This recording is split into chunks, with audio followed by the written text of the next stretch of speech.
this properly. Yeah. Mr.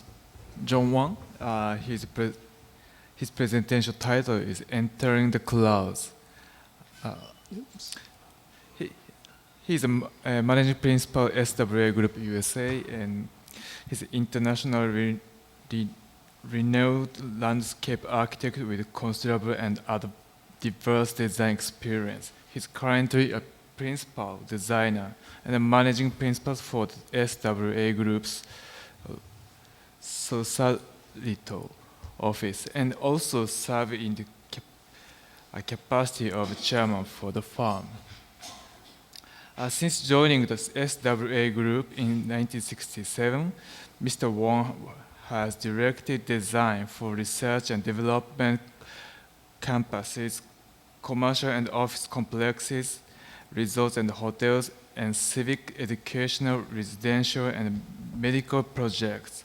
In the area of urban design and planning, he has designed, managed, and led many successful urban development, redevelopment, and new community projects throughout the world. He has been a key design participant and collaborator on the grand scale for many of the world's tallest buildings, either completed or under construction. Thank you.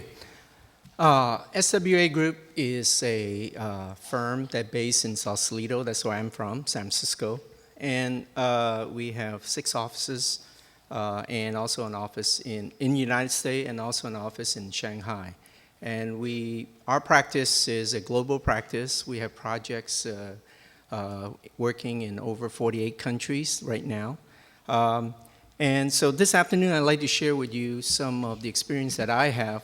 For the last 30 years, I've been involved in many different types of projects, but over the last 20 years, I've been involved in a lot of groundscape for tall buildings. And so they really present a very different challenge.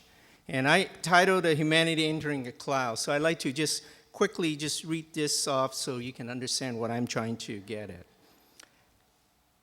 There's little doubt about the need for tall buildings in our increasingly urban world.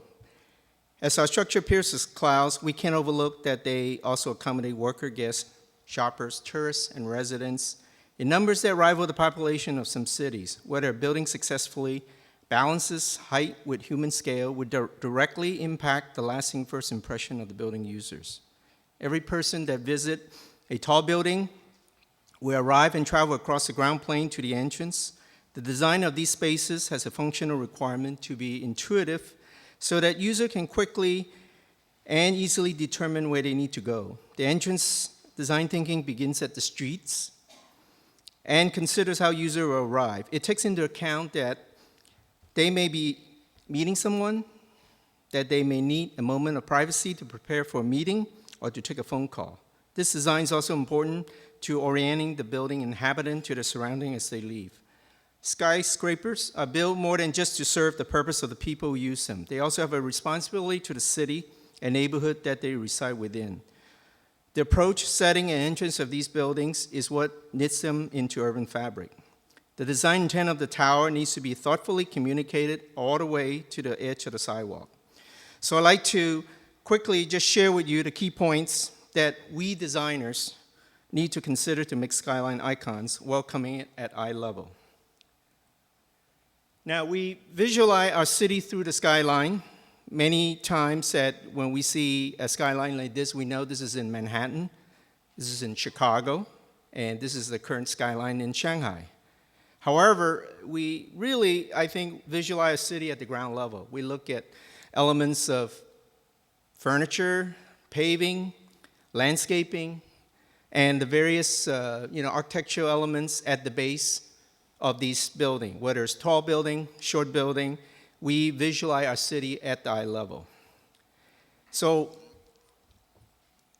because designing a high-rise building is an individual building, but when you add them together, it's really about designing a neighborhood, a community, and in essence, a city. So I have a couple of thoughts for a successful city. We need to really design around the diversity of people of all ages, different users. We need to connect them together. whether it's a pedestrian at the sidewalk level, connecting them through vehicular access, transportation. And more now important is the mix of use of workshop, live and play, all in one place. It used to have separate building. Now many of these tall buildings are all combined, all these into one building. So how do we deal with them? Of course, density, as someone mentioned earlier, I think density is a key factor. We're no longer just designing one single standalone building, but in fact, over time, these buildings all work together, and they need to work together to define a successful urban realm. Open space, obviously, this is one of the fabulous views that when you're up and you look down at New York, Central Park, and it really offers a lot to many, and it's really the lung for the city like New York. And whether it's a big space like that, open space, or a small park, I think these are all important areas to consider. I'd like to share with you like 6 fundamental design issues, how to look at horizontal ground plane, and how do you design at the base of tall buildings. Setting in context, obviously, is very, very important, and I'd like to use a couple of projects to demonstrate how we, at least I have dealt with in terms of dealing with adjacency, building orientation, edges, streets, and many of the technical consideration. We've been working on the Shanghai Tower now, which is under construction. It will be the second, when it's complete, second tallest building in the world. We're working with Gensler. The key things of this tower is that we came in last on the block. There are 2 other towers. One is the Jinmao, which is directly to the top, to the north, and to the east, which is the World Finance Center. And we have a residential neighborhood, which is to the south. So to design this tower, we have to really carefully develop a set of strategy, how to relate it to our neighbor. And those of you who work in Shanghai, you're well aware that in China, a lot of the criteria is that you have to have a certain percentage of green open space. In this case, a building like this is very complex. It has all the various entrance to the hotel, drop-off for the office, retail entrance, service, cooling tower, retail facade, very complex, all bunch up into one. And after you provide all the hardscape, the rest has to be 33% green open space. So this is a challenge. So we develop a park idea. The park on the north side, which is a retail facade, ideally should be all paved, like a hardscape plaza. But we create a very beautiful flat lawn, and from the corner, a gradual walkway that leads you up to the retail building. On the back, to relate to the community, we create a park that allows not only for the office worker, for the hotel guests, but also for the local neighborhood to use. And the space is divided into many type of uses, from sometimes more formal area to something more informal area. And also, now with all the mixes of different uses, office worker, hotel, we try to develop a series of open space. As you can see, the tower steps in a segment. Each of these segments has a piece of open space. And we're basically carrying the public realm up to the sky. So no longer you have to go to work, and then when you go lunch, you gotta leave, take the car, go to the next neighborhood to get a meal. In this case here, restaurant, shops, amenities, all in one tower. And each of the floor, we design a various type of scenario garden, which allow people to use in a different time of the day or a different time of the year. Second consideration is circulation and connectivity. Obviously, various access, entrance, parking, and definitely the sensibility of how the street meets up with the building through landform and grading. We worked 3 years on this project at the invitation of EMAR, the client, and also collaborated with SOM of Chicago. We not only designed the spaces around the tower, which you can see here in the kind of center, but we also designed the entire boulevard, working off a master plan that was done by others. And really creating a beautiful public street. The idea of this more than 3.5 kilometer street is to carry a frontage that allows a pedestrian to circulate from various building to building, and then the tower becomes the kind of the center of the focus. Then we also designed the 27 Hector Park, which is another building where a number of functions all jam into one building. You have an entrance for the hotel, you have entrance to the resident, you also have an entrance to the office, and also there is a mixed uses that related to some on-site a spa. So there's a very complex program. And our design was to really give people a sense of entry. A fountain court, which starts to orient you when you come in, then directly takes you to the two entrances, one for the resident and one for the hotel. This is what the view's like at the ground level. And during the evening, this becomes a real popular place, and we hope that in 10 years, this entire boulevard will be built up with additional other towers and offices and different uses, and it will really make this place to become a truly a mixed-use development, which is unlike some of the earlier design that Dubai had done. Obviously, to design access, allow pedestrians to get to the building. There's parking structure. About 60% of the site is on structure. And so we created this landscape that terrace up, hide the garage, allowed people to directly walk into the main front door. And the design is very simple, done to allow for multiple function. You have drop-off, you have people coming in, you got valet. So the design take on a very beautiful pattern that is showing a welcoming carpet, very much like some of the pattern that you find in the Persian, in the Islamic art, in terms of geometries. And the geometry actually is taking off from the tower. As you can see from the paving pattern, we try to create a sense of scale at the pedestrian level, and then also define where car goes, where car parks, without having paint stripe. So everything is done by a design so that people can recognize, can get a sense of where they're supposed to go, and so that there's an order in terms of using a different contrast of pavement and design. And this is the view of looking at the groundscape, and this is another view of that. And then the back, where the office entrance is, the entire, as I mentioned, the project sits on top of the garage. So we have very little room to provide trees. And so we developed this water parterre, which essentially is a very thin water. It's a passive cooling device for the garage, for the air conditioning. And it's also function as a reflecting pool. And then also allow us to create a series of ramp, allow you to go down from the terrace all the way down to the promenade and to the shopping area. And these reflecting pools start to give a recall, reflecting the surround and the tall building, and it's about 16 of an inch of water. The landscape are using mostly plant material indigenous to the region, drought tolerant, low maintenance, very little lawn. We did not want to use lawn. We want to use essentially plant material that evoke the form of the building with different types of gardens and paving.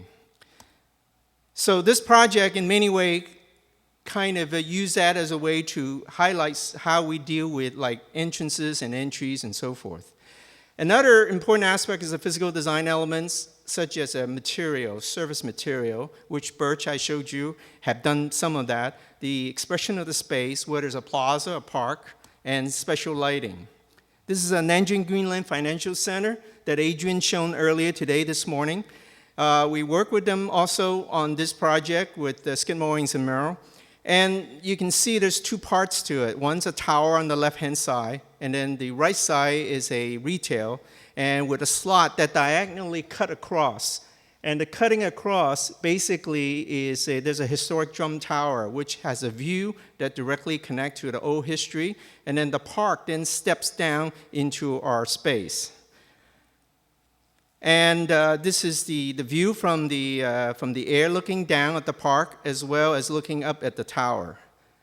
The paving pattern evokes the facade of the building, which has these vertical stripes for opening for the window for air, and we actually carry that out down to the paving. Underside of the court at the entrance, we use water to bring light down to the space, but also provide cooling in Nanjing, which has very hot weather and hot summer. And at the retail edge, we basically take advantage of the existing trees, provide landscape for minimize heat island effect, and then create visibility to the retail, as you can see from here, and creative fountains right at the entrance. Here's a facade that I mentioned to you where we pick off on the idea of some of the paving concept. And for the main tower, the entrance is coming through underside of the building. Here, again, we use the water, a very thin water, as a way for passive cooling, but also cool the space in the hot summer of Nanjing, and basically reflecting the landscape surrounds it. And then at the main sunken court at the entry to the retail, we create a fountain. And the fountain basically provide sound and light. And here's at night, this is the view of the tower at the plaza.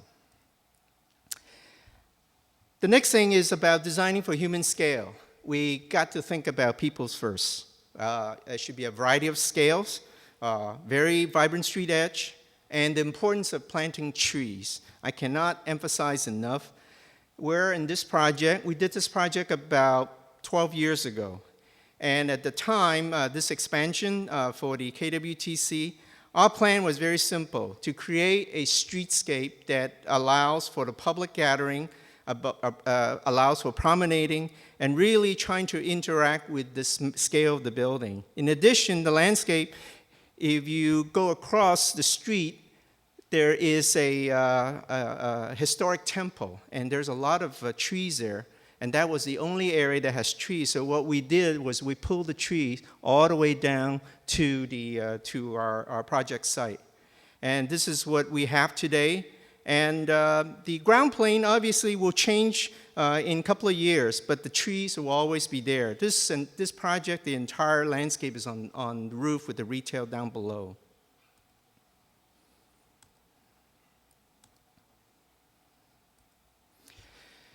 Then finally, the environmental sustainability, the idea of green roof, stormwater management. I mentioned about heat island effect, using material that is indigenous and efficient irrigation system.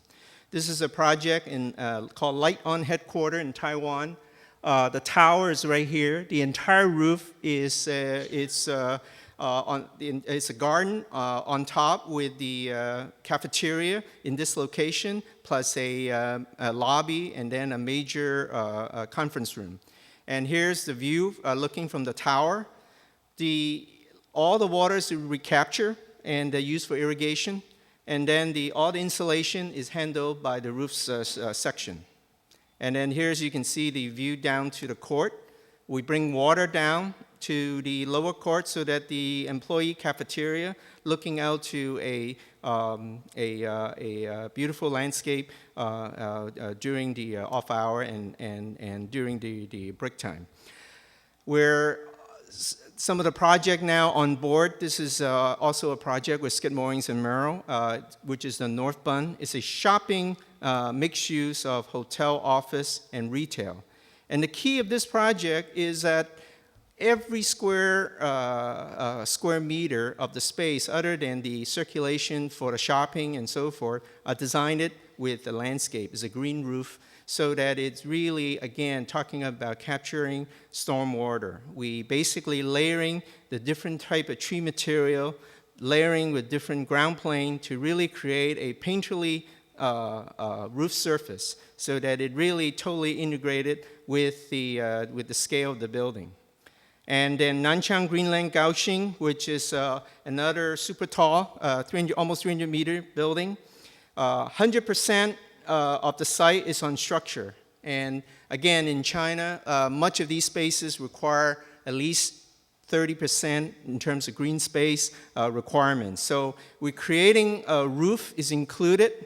You can see here all these are green roof space in terms of landscaping, and also providing a lot of a park which is at the base level with a main plaza that's fronting onto the retail. And here's the view of this project. Pearl River, currently under construction. The blue that you see there is water. It's for passive solar cooling for the garage. And then the landscaping is done handling by really creating a green surface, again, to minimize the heat island effect, and including even the deck up at the conference. Finally, the tall buildings, human sustainability.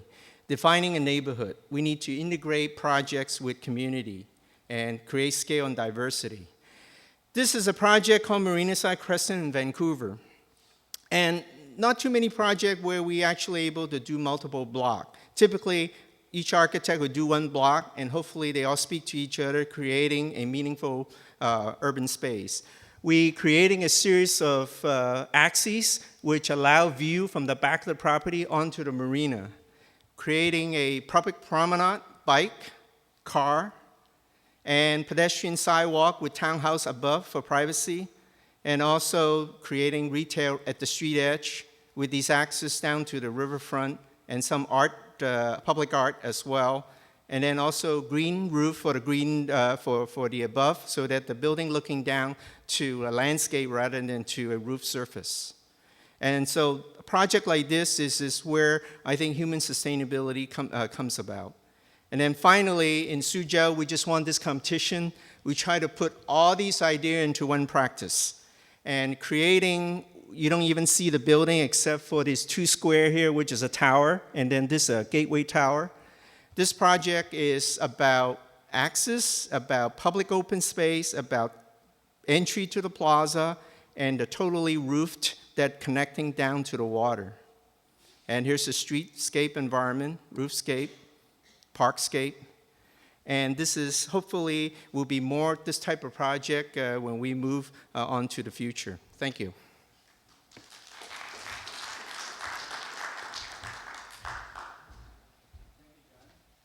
Thank you, Jen.